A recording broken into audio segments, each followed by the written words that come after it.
Hey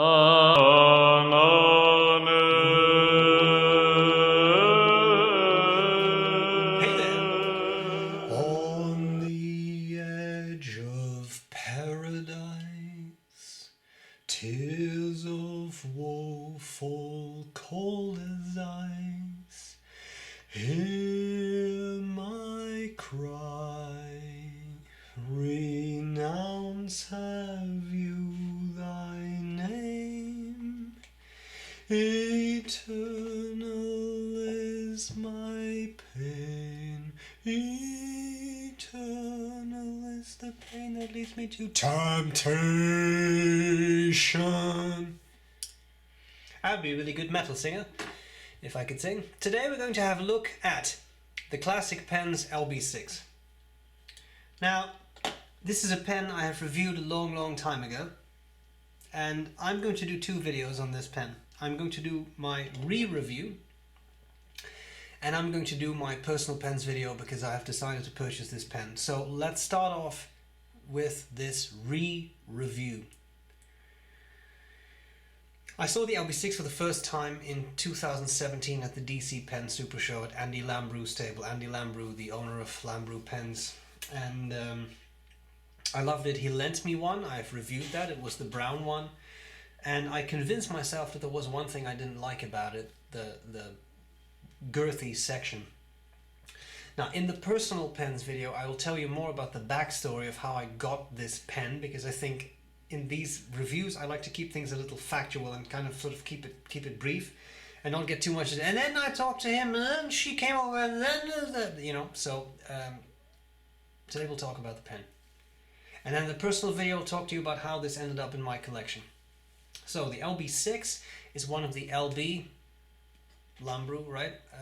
Pens in the Lambrew Pens lineup. There's also an LB 1, 2, 3, 4, 5. This is the 6. There was word of a 7, and there is a number 8. So LB 8. Pardon me. These are limited pens, very limited pens. There are only 10 of each color. There is a, now I have to see if I can remember them. There's a white, a green, a blue, a purple, a red, and a brown. Whoa! Sometimes I surprise even myself. Anyway, this is the red, obviously. They're called the Virtues. This is the red. This is Passion. This is my favorite diffusion bonded acrylic that's also been used on other pens in the LB series. I also have an LM1 in that red. They're all very pretty. Because they are limited, they're quite expensive. This pen is handmade by Paul Rossi, who is a jeweler, and it is not cheap.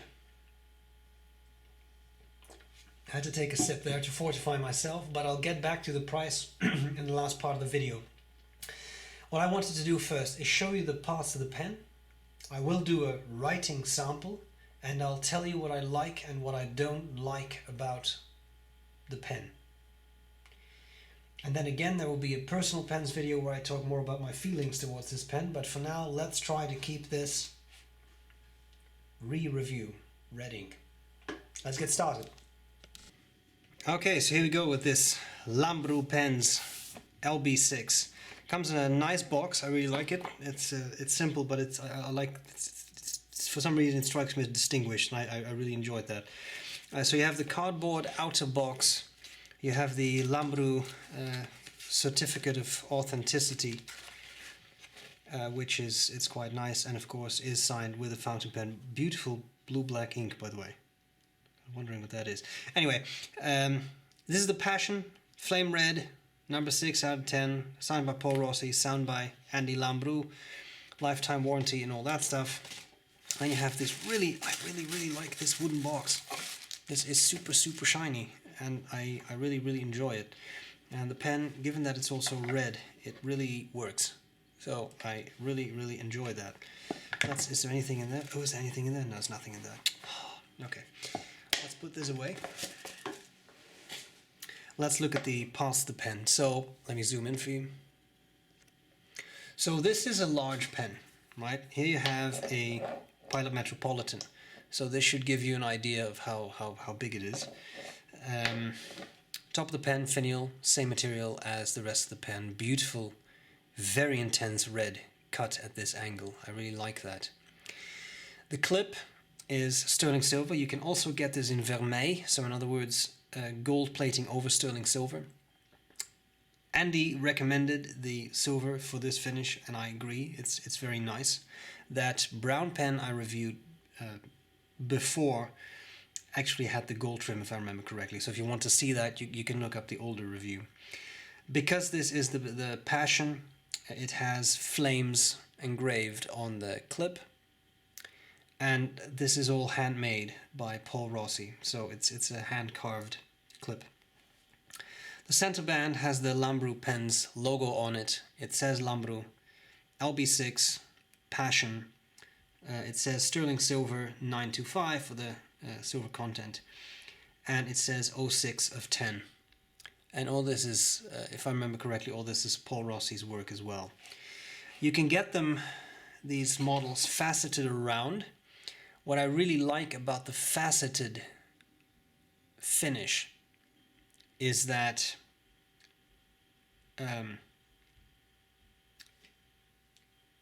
the material, in my mind, shines more. It brings out the beauty of the material very, very nicely. A round pen does so as well, but for some reason the facets add something to it.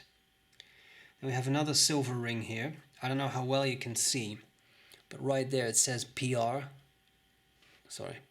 Paul Rossi, and on the other end it says number 6. This end cap, by the way, is not faceted, that is round. And once again, beautiful how the material shines. Pen unscrews, large section. It would be really neat if that section was the same material, but I shouldn't ask for too much. That would be maybe too much.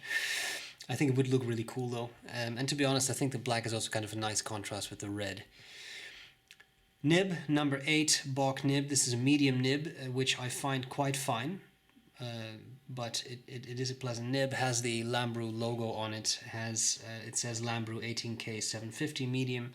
Has an ebonite feed, which is always nice about the number 8 Bock nibs. And then you have the converter. It is a cartridge converter fill pen. Not a piston filler! No, it's not a piston filler. Let's write with this pen. Oh, by the way, if you really want to, it does sort of post, but I don't think anyone in their right minds would want it. It's huge. So let's see. Yeah.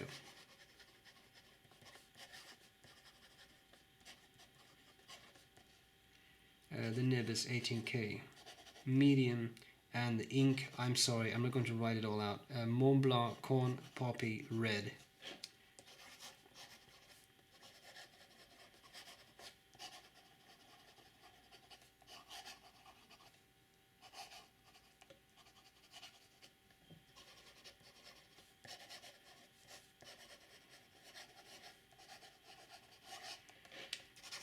Fast writing.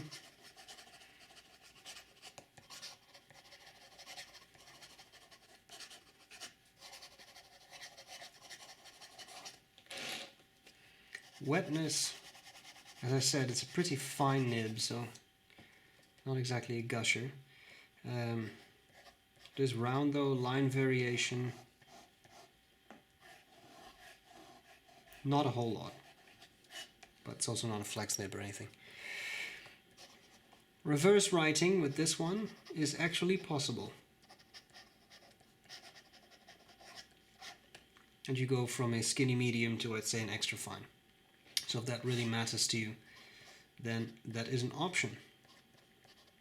Let's talk about what I like, what I don't like, about the Lambru Pens LB6.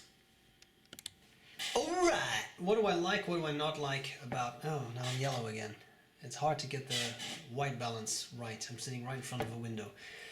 And it's overcast and then clear blue sky, so weird. Anyway, what do I like, what do I not like about the Classic Pens LB6?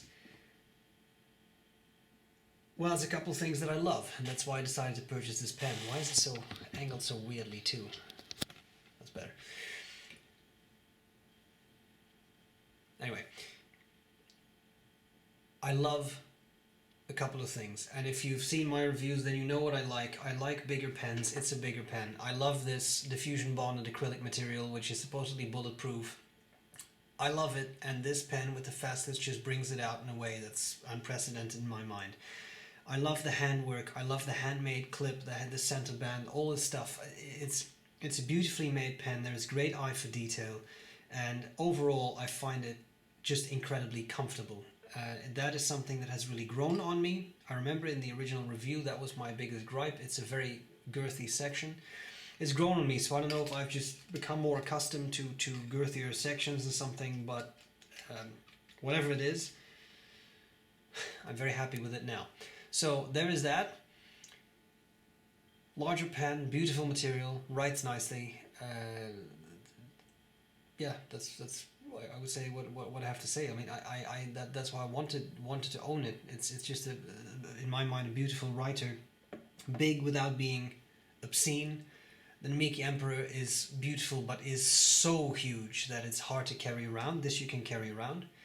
The clip is constructed in such a way that no matter how thick the coat, it doesn't bend out of shape. That's, well, I mean, that remains to be seen, isn't it? But we'll see what happens. But I mean, you could carry that in a breast pocket, and you'd be absolutely fine. It's not so big that becomes impossible, but it is again a bigger pen, especially a girthier pen. I would say that's the biggest thing with the pen. It's mainly girth more than length. Okay, now I won't get into that any further. Other things I don't like about the pen. Well, there are some things that we should discuss, and I'll start with the one thing: cartridge converter. It's not a piston filler. I have said this before. There was a time when I would almost indiscriminately say at a certain price it has to be a piston filler, and I've come back from that. I've come back from that because cartridge converters, especially if you have a cartridge converter with a reasonable capacity, the Sailor cartridge converters have a very small capacity. This is a normal standard international converter. Yeah, guess what? It has a pretty good ink capacity and it's easy to clean. This is way easier to clean than having to fiddle around with a piston, and especially given that I like to use bright red saturated inks in this pen. Let's be fair, that makes sense for this finish. This would look weird with a washable blue in my mind. It's really convenient that I can just flush the converter and flush the nib. Like it's much easier for me than the piston. But I know there are people who say at this price it should be a piston filler. Okay, sure. The second thing, and this of course is the major thing, let's be fair people, it's a ludicrously expensive pen. This fit and finish is $3,500 US, so that this is not something that you just easily buy. This is not a small purchase. This is big money. And that's it. That's just it. Now, as I said, with the way those facets are shaped, that this is all done by hand. That's basically a handmade pen. That you have the handmade clip, the handmade center band. Yeah. It's an expensive piece. I am not going to comment on is it worth that penny for penny, because we'll be here all day. It's just a very, very expensive pen. Period. And that's the end of it. So that's it. I'm sure there are people who say it's ludicrously expensive, that this is not worth it. Sure, fine. For me, at this point, it was worth it. And that's it. So, for more about how I got to it, that will be the personal pens video. I like this pen a lot. I'm very happy to have added this to my collection. I've had it inked from the moment I got it, and I'm just in love with it. So for me, a very fun pen. My opinion has changed a little bit, especially regarding the girthiness of this pen. And that's it. I hope this was useful. Andy, don't come here again, if you don't mind, my friend. It's not personal, but I'm probably going to buy something else that's very expensive, so maybe don't come here. You know? No hard feelings. I love you, but ka-ching, man. Gotta be, you know. Anyway, I'm glad to see you later. Bye-bye.